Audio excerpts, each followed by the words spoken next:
Salut Yves, qu'est-ce que tu penses alors de cette course, la Trinité Cause, une belle édition? D'une part, c'est la première édition, et c'est une première belle édition, une belle première édition. Et le concept, il est simple, et les choses simples, je pense que ça marche bien. La Trinité Cove, c'est quand même deux berceaux de la course au large, deux berceaux de la régate. C'est un peu le même village d'ailleurs, chacun de sa façon, c'est des petits villages, enfin c'est des petites villes, et avec une activité nautique et régate, assez exceptionnelle. Donc il y a quand même pas mal de passerelles entre les endroits, et puis là, de fait de faire une vraie passerelle avec une course qui relie ces deux villes-là, en fait c'est une évidence, c'est juste une évidence. C'était une évidence du coup de créer une course comme ça. Ouais, c'est très bien que l'équipe de la SNT ait envie de s'emparer de ça. En plus ça rentre dans une logique géographique et chronologique pour s'enchaîner avec Cove Dinard qui part demain. Qui est juste derrière. Donc, tu vois, idéalement, moi je suis propriétaire de IRC en Bretagne Sud, enfin même sur le bassin atlantique. Je vais à la Trinité, je me fais la Trinité Cove ou en équipage ou en double, selon ce que je veux. Je me fais juste après Cove Dinard. Et c'est parfait, aller-retour. Voilà. Et puis après, j'habille mon bateau un peu plus cruising et je le ramène tranquillement pour ma tâche. Nickel. De régate, voilà. Une petite croisière en sortie. Un petit mot sur les conditions, quand même pas faciles. On a quand même vu des belles options. Cette année, il y avait quand même très peu de vent.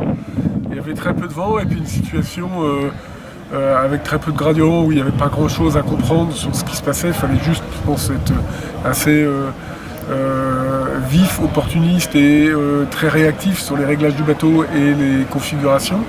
Et donc c'était pas facile, il y avait vraiment très peu de vent. Il y a pas mal de gens. Il y a une moitié des concurrents à peu près qui ont abandonné. C'est-à-dire, ils ont abandonné, c'est tout simple, ils ont mis le moteur parce que regardez, voilà, il y a Cove Dinard qui part dans 2 jours. On veut au moins passer une nuit à terre. Et forcément. Mais c'était des conditions quand même exceptionnellement molles.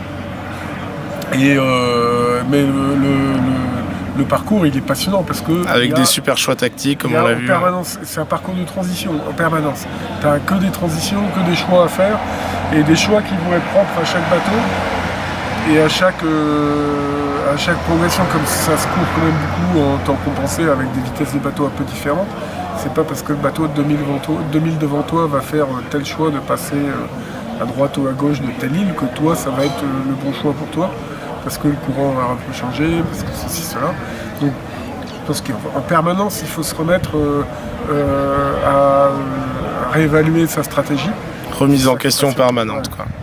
Et je pense que le parcours, il est magnifique. Il est super. Et sportivement, il est passionnant. Super. Un dernier petit mot. Il paraît que t'embarques sur Cove Dinard. Alors, sur quel bateau et ton pronostic? Et effectivement, j'ai lancé une annonce juste au moment du départ parce que j'ai oublié de la faire pendant le briefing au départ de la Trinité et en disant que je cherchais une place pour Cove Dinard et du coup j'ai pris j'embarque à bord de Jude, le J120 120 ouais, qui exact. A fait 3e là et puis alors les pronostics, j'en sais rien du tout, j'y vais mais sans aucun enjeu, mais ça va me faire plaisir de naviguer et puis c'est une bonne façon de rentrer à la maison. Super, merci beaucoup Yves. Ouais, je t'en prie.